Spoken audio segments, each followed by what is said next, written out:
revient le bordel.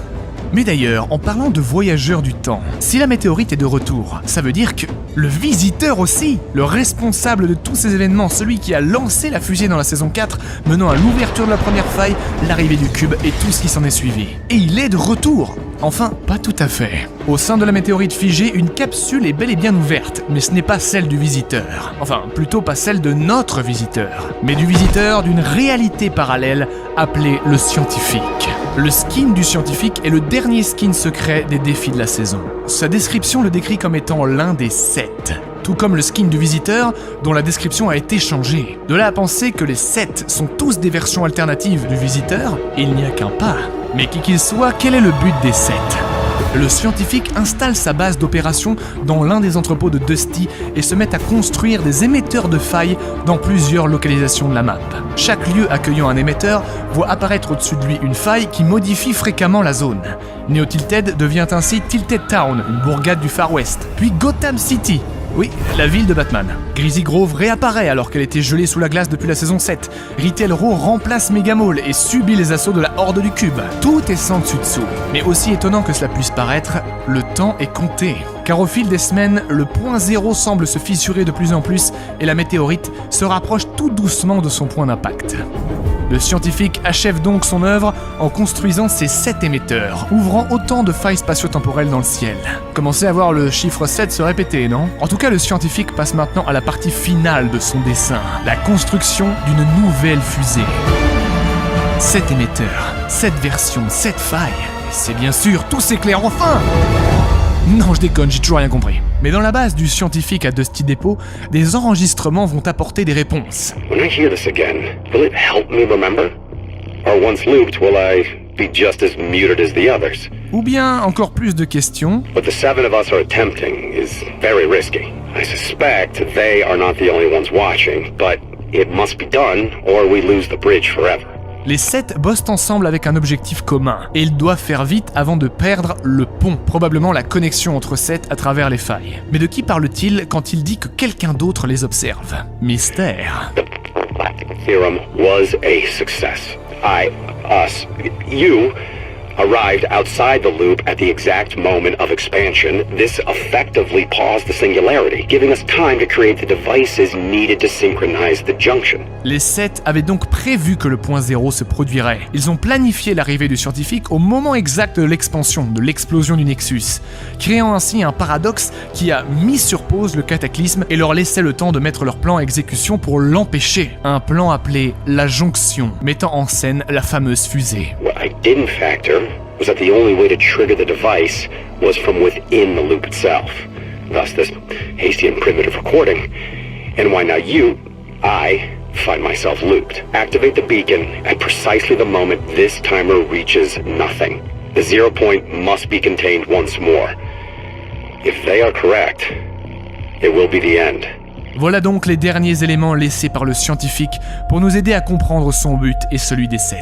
Son arrivée programmée au moment de l'explosion du Nexus lui a permis d'éviter d'être pris, comme il le dit, dans une boucle. Probablement une boucle temporelle. En tout cas, pour que son plan fonctionne, il faut impérativement être dans la boucle pour lancer la fusée à un moment précis. D'où ses enregistrements. Il se donne à lui-même des indications sur quoi faire lorsqu'il sera piégé.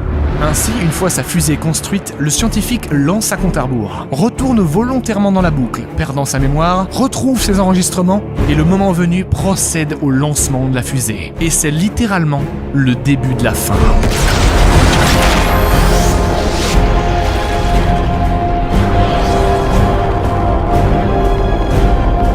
Elle s'élève haut dans le ciel et disparaît dans une faille à nouveau.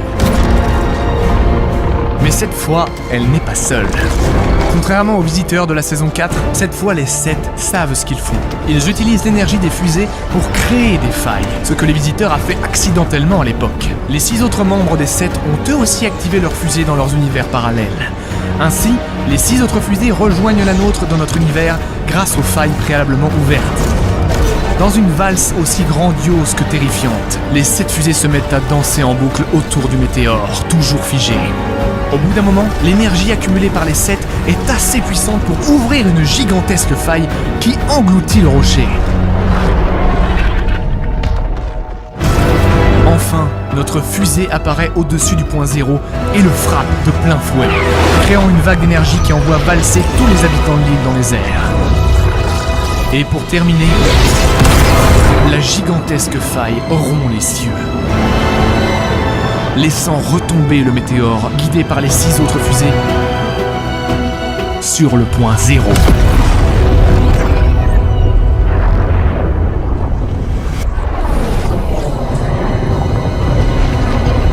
Alors que le cœur de l'univers se désintègre, l'île et ses habitants, tous les lieux, les personnages, les joueurs du monde entier sont aspirés dans un trou noir. Et c'est la fin. Non, je vous jure, c'est véritablement la fin. The end. Pouf, plus rien, nada. Après cet événement, le jeu n'était plus accessible pour personne, n'affichant que le trou noir tournoyant sans fin. Vous vous en souvenez, ce coup marketing de génie a retourné l'internet entier. Comme les 7 l'avaient prédit, c'était la fin. Pourtant, pendant 2 jours, le trou noir a laissé apparaître des numéros. Un message codé que les joueurs avides de savoir ce qui se passait ont très vite décrypté. Si on prenait l'intégralité des enregistrements du scientifique et qu'on lit à chaque mot un numéro étant sa place dans toute la tirade, on obtient ceci. Je n'étais pas seul. Il y en a d'autres hors de la boucle. Ce n'était pas calculé. Le néant est maintenant inévitable. Les spéculations allaient de bon train sur la signification de ce dernier message des 7. Et puis, soudain...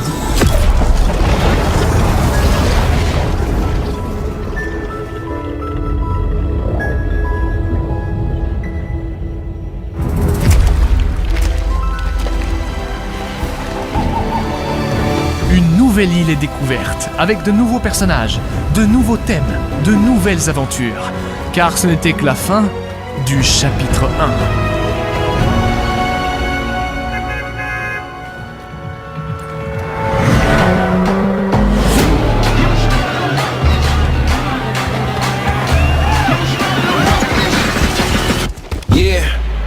Ouh, la vache que c'était complexe! J'espère avoir été à peu près compréhensible sur le bordel scénaristique qu'est Fortnite. Comme je le disais au début, c'est une histoire cachée, inexpliquée, probablement inventée au fur et à mesure, qui n'est qu'un prétexte pour faire évoluer un jeu principalement pour adolescents. En gros, faut pas chercher trop loin. Mais ça reste hyper prenant, car imprégné de mystère. Surtout lorsqu'on y participe.